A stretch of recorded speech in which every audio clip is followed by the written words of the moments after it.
दुईटा आँसु प्लिज दाइ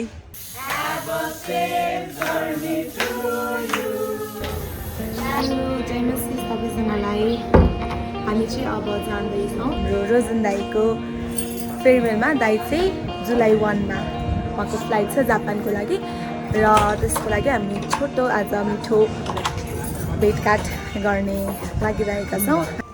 हेलो दाई, थ्याङ्क यू सो मच दाई। दाई के छ नि हजुरलाई, कस्तो छ? एकदम ठिक छ, अलि नराम्रो लागिरहेछ दाई।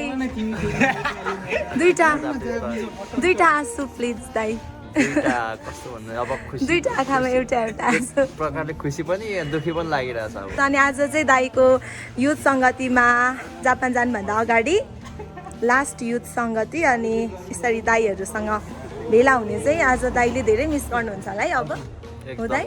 एकदम मिस हुन्छ, एकदम मिस हुन्छ एयरपोर्ट सर्सको परिवार एकदमै है, धेरैको मिस हुन्छ। धेरै सबैजना मिस हुन्छ, गेट्छ पनि परिवार सबै। दाई चाहिँ रुनु होला रे।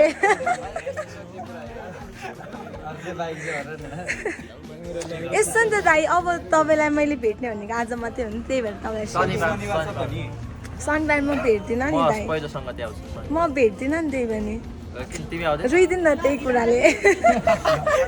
भाइ, हाम्रो भाइ चाहिँ, भाइको नाम भनिदियो, भाइ नाम भनिदेऊ न। भाइ चाहिँ एकदम लजालु भाइ हो झन्। यता अनुहार देखाइदियो नि त, जैमेसी भनिदेऊ न ल। भाइ साह्रै लजालु भाइ हो। मैले अहिलेसम्म नाम सोध्दा चाहिँ भाइको नामै थाहा छैन मलाई आफै। हजुर दाइ, धेरै पछि अब दाइ अब आउँछ नि दाइ, अब हेरिराख्नु न।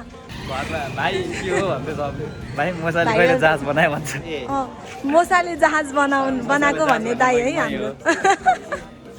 राम्रोसँग नसुन्नु दाइ। हेलो दाइ, उहाँ चाहिँ हाम्रो डेभिड दाइ हुनुहुन्छ, उहाँ दाइको दाइ।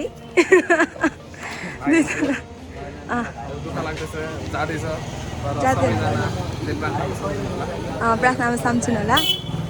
हस्, अरू के भन्नुहुने दाइ?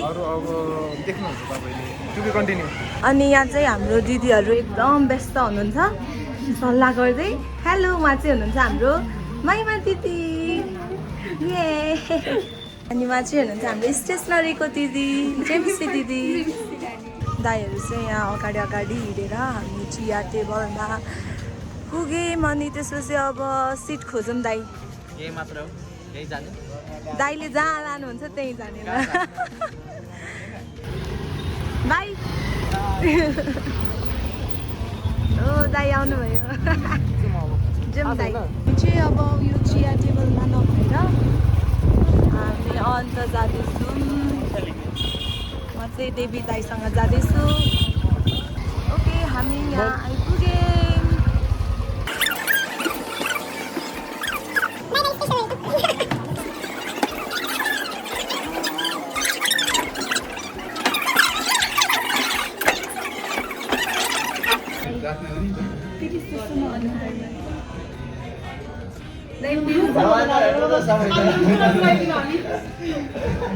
Don't be emotional. होइन अब दाइ अघिसम्म हात दिँदै तिमीहरूले भनेर दुई तिन शब्द होइन, मैले हामी फर्स्ट दाईको रातो भयो।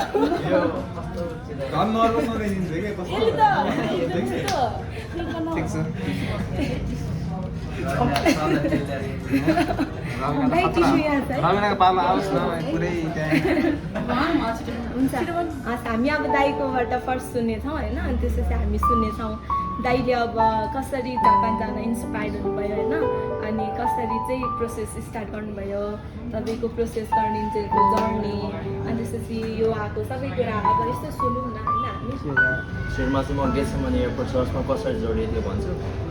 अनि पहिला चाहिँ म लाउडे भिडिएको थिएँ, त्यो तपाईँहरूलाई मैले पहिला सुनिसकेको थिएँ। अनि लाउडे भिडियो नलागिसकेपछि चाहिँ म यति फ्रस्ट्रेट भएर बसिरहेको थिएँ।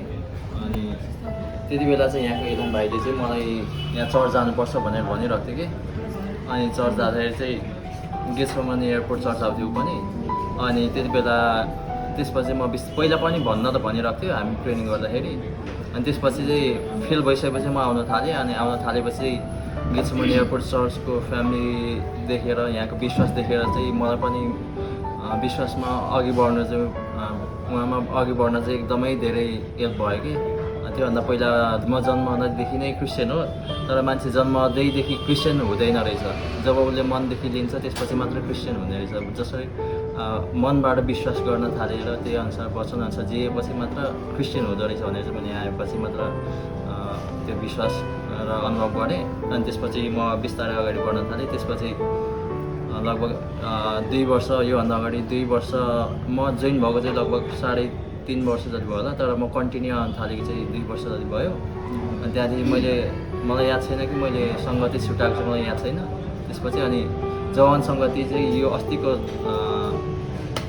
क्रिसमसभन्दा त्योभन्दा अगाडिको क्रिसमसदेखि चाहिँ म लगातार आउन थालेँ हो अनि त्यसपछि अब लाउडे नभइसकेपछि के गरौँ फ्रस्ट्रेट भएर बसिरहेको थिएँ अनि त्यसपछि मैले फ्रान्स पनि ट्राई गरेँ फ्रान्स गर्दाखेरि भएन अनि त्यसपछि अझ फ्रस्ट्रेट भइरहेको थिएँ त्यसपछि के गरौँ यतै खाली बस्नु त हुँदैन ओभर थिङ्किङ गर्छु मैले त्यही भएर अनि त्यसको कारणले चाहिँ मैले अब के गर्नु भनेर मैले डिप्लोमा गरेँ कुलिनरी आर्ट्समा अनि त्यसपछि मैले 1 इयर त्यस पढेर अनि 6 मन्थसम्म चाहिँ फेरि होटलमा इन्टर्न पनि गरेँ त्यसपछि अब के गर्ने भनेर सोच्दै जाँदै चाहिँ घरबाट चाहिँ दिदीले चाहिँ मलाई जापान ट्राई गरेर राम्रो छ भन्नुभयो अनि त्यसपछि जापान ट्राई खासमा जापान चाहिँ अब म वर्किङमा जानु भनेर पढ्न थालेँ हो तर त्यहाँ जोइन भइसकेपछि त्यहाँको हाम्रो टिचरहरूले चाहिँ के भन्नु भने होइन स्टुडेन्टमा गर्दा हुन्छ ग्याप भए पनि केही हुँदैन भन्नुभयो अनि मेरो चाहिँ ग्याप चाहिँ लगभग 5 वर्षकै थियो कि 12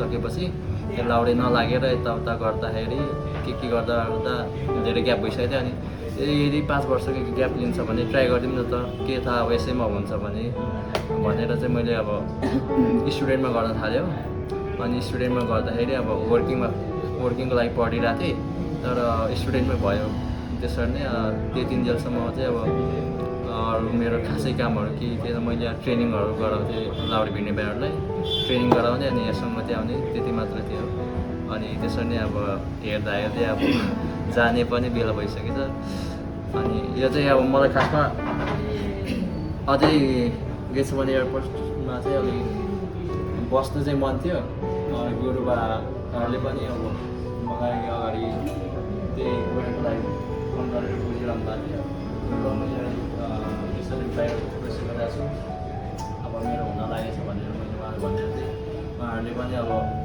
उहाँको अब त्यो वचनहरूले पनि मलाई एकदमै प्रभुमा अघि बढ्न चाहिँ एकदमै धेरै हेल्प गरेछ अनि गेटसम्म एयरपोर्ट चर्चको सबै परिवारबाट चाहिँ म एकदमै धेरै इन्सपायर हुन्छु कि उहाँमा आत्मिक रूपमा अघि बढ्नलाई चाहिँ जसको लागि चाहिँ म सधैँ अब गेटसम्म एयरपोर्ट चर्चलाई चाहिँ कहिले पनि बिर्सिदिनँ अनि योभन्दा अगाडि अरू चर्च जाँदाखेरि पनि म यति धेरै क्लोज भएको थिइनँ भनौँ न चर्च जाने फर्किँ आउने त्यति मात्र हुन्थ्यो तर गेटसम्म एयरपोर्ट चर्चमा चाहिँ छुट्टै अर्कै कुरा छ कि जसको कुराले चाहिँ अब मलाई चाहिँ अब यसरी क्लोज हुनलाई चाहिँ अब ताने भनौँ न अनि एकदमै फ्रेन्डली सबैजना साथी दाइ दिदी बहिनीहरू सबैलाई एकदमै धेरै धेरै धन्यवाद हुन्छ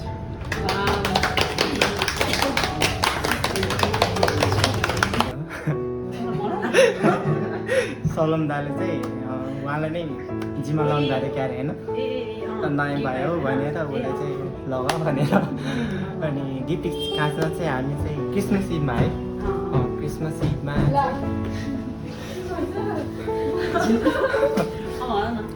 इभमा चाहिँ हाम्रो चाहिँ भेट भएको हो खासमा पहिला चाहिँ उहाँसँग भेट भयो अनि त्यसपछि चाहिँ दादाले चाहिँ सलम दाले चाहिँ रोजन दासँग चाहिँ भेटाउनु भयो तर त्यहाँ भेटाइसकेपछि उहाँसँग चाहिँ पहिला चाहिँ इन्ट्रोडक्सन नै भयो मैले उहाँको नाम सोध्ने बित्तिकै मैले चाहिँ उहाँलाई चाहिँ मैले बाइबल पढ्दाखेरिको धेरै क्वेसनहरू थियो धेरै कन्फ्युजनहरू थियो अनि उहाँसँग मैले सबै सेयर गरेर उहाँले सबै कुरा भन्नुभयो खासमा म भेज भएको कारणले चाहिँ उहाँले फर्स्ट क्वेसन मैले त्यही सोधेको थिएँ कि भेज र नन भेजकै कुरा मैले गराएको थिएँ होइन कि मलाई कन्ट्राडिक्ट लाग्छ भने यहाँ भन्नुहुन्छ मार्का गर्नुहुन्न भनेर फेरि अर्को ठाउँमा चाहिँ खानु मिल्छ भनेर भन्नुभएको थियो अनि त्यही कुरामा चाहिँ हामीले एकछिन बहस पनि गरेका थियौँ र त्यहीँदेखि हाम्रो मित्रता पनि सुरु भयो उहाँ चाहिँ मभन्दा चाहिँ सिनियर भएको नाताले पनि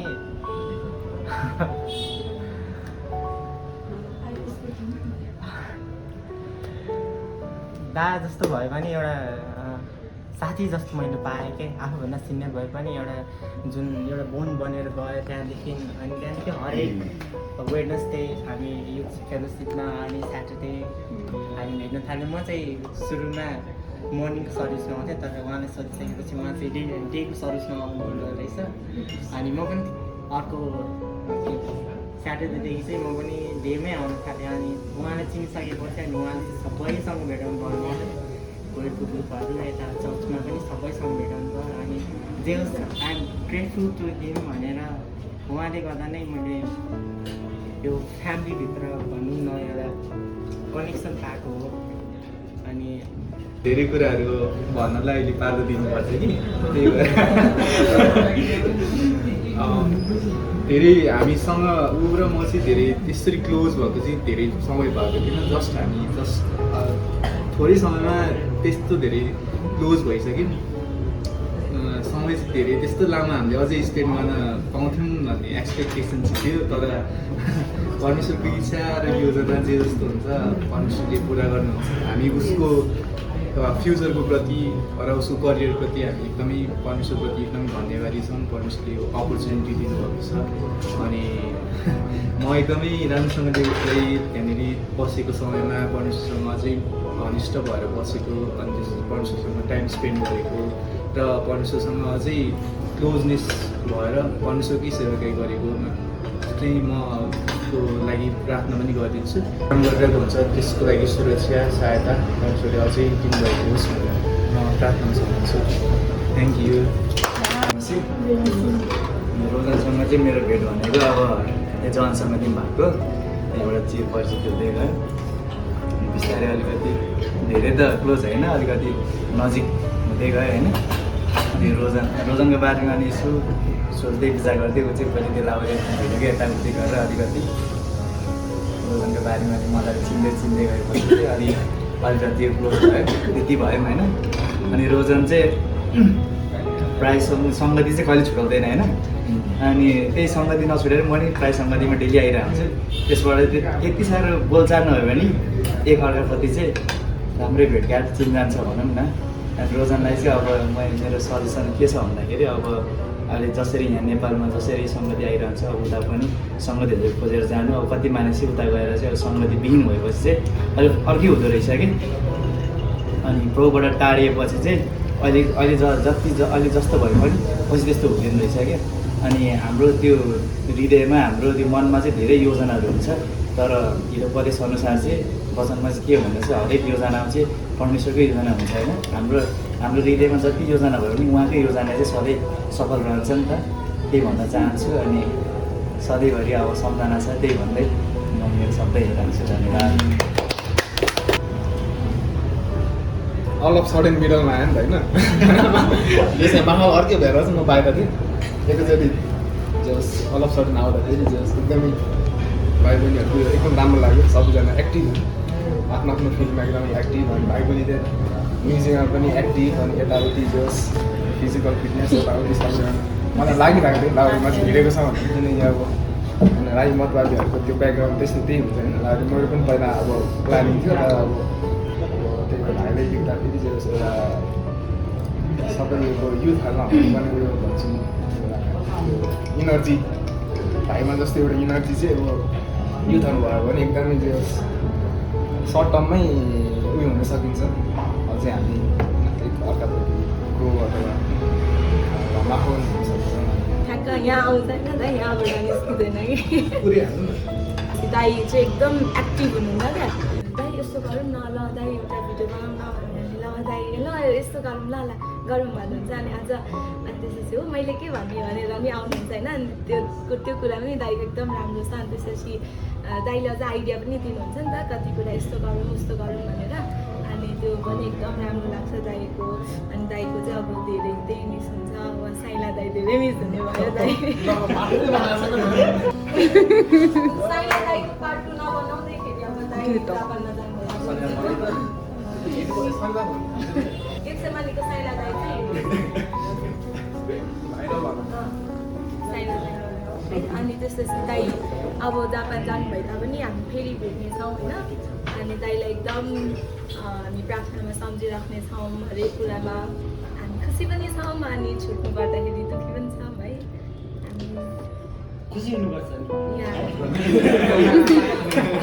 त्यति बेलामा चाहिँ एलन दाईसँग हाम्रो दाई पनि भन्नुभएको थियो। मैले चाहिँ त्यहीँदेखि चिनेको हो। दाईलाई चाहिँ मैले पहिला भाइ भन्थेँ होइन अनि होइन नि तिम्रो पनि दाई हो उता मेरो पनि दाई हो भन्नुभएको थियो एलन दाईले चाहिँ। अनि दाईको चाहिँ के राम्रो कुरा भन्दाखेरि अब छोरा मान्छे हो घर परिवारको पनि चर्च छ यसरी अब यहाँ हुनुहुन्न त्यही भएर नआउनु भएको होला तर पनि उहाँ एक्लै भए पनि चर्च आइरहनु हुन्छ प्लस उहाँको कन्फिडेन्स पनि राम्रो छ है। अब यसो हेर्दाखेरि साइनेस टाइपको देख्नुहुन्छ तर उहाँले चाहिँ अब युट्युब चलाउनुहुन्छ भन्नु थियो है सलम दाइले होइन। अनि त्यहाँदेखि चाहिँ वा दाइ पनि यस्तो हुनुहुन्छ भन्ने खालको चाहिँ मलाई लाग्यो है। अनि प्लस बिस्तारै अब शनिबार हेर्दै गयो अब बुधबार पनि आइरहनु हुन्छ त्यति बेलामा चाहिँ दाइले चाहिँ प्रभुको निम्ति अलि खोजी नै गर्नु भएको रहेछ भन्ने चाहिँ मलाई चाहिँ त्यस्तो लाग्यो है। मलाई चाहिँ मैले जानेको चाहिँ त्यति नै हो। अब दाइ बाजे दादाहरू छैन अब हामी शारीरिक रूपमा टाढा भए पनि अब आफ्नो रूपमा चाहिँ सक्दैछौँ। अब हामी यसो अब तपाईँ फेरि आइहाल्नुहुन्छ होइन त्यस्तो अब गइरहने हेर्दै गर्नु हामी हेर्दै गर्छौँ होइन यस्तो गर्नुभएछ दाइले भन्ने हामी सम्झिरहन्छौँ अझै राम्रो गर्दै जानु भनेर हामी प्रार्थना पनि सम्झिन्छौँ। अब नयाँ भोलिमा जाँदाखेरि अलिकति डर लाग्ने अलिकति के गर्ने होला भन्ने यस्तो कुराहरू अब मनमा आउँछ अब फ्यामिलीबाट टाढा हुँदाखेरि अनि त्यतिखेर चाहिँ परमेश्वर तपाईँको साथमा हुन्छ भनेर त्यो कुरा चाहिँ सम्झिनु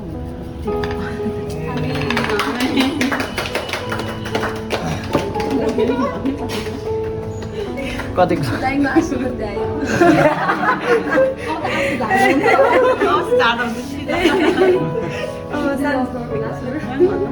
दिदी रुन लगाइसक्नुभयो यहाँ म चाहिँ इमोसनल लाग्छ रोजनलाई चाहिँ मैले तुलसाको थ्रुबाट चिनेको हो त्यसमा मलाई लाग्थ्यो भाइ हो जस्तो लाग्यो तर होइन रोजन सबैजनाको दाइ रहेछ अनि भरे त हाम्रो सेम एज रहेछ अनि उसको बारेमा चाहिँ के भन्नु चाहिँ एकदम कन्फिडेन्स भएको मान्छे सबै कुरामा के भन्नु राम्ररी जापानमा जानु काम गर्नु अनि चर्चमा जानु चर्च खोजिराख्नु म पनि आउँछु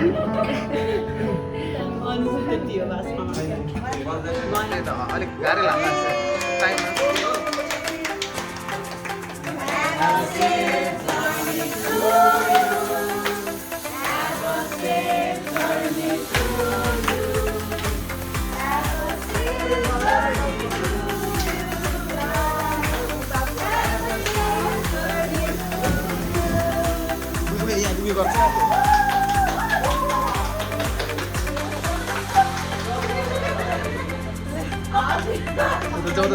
Close up.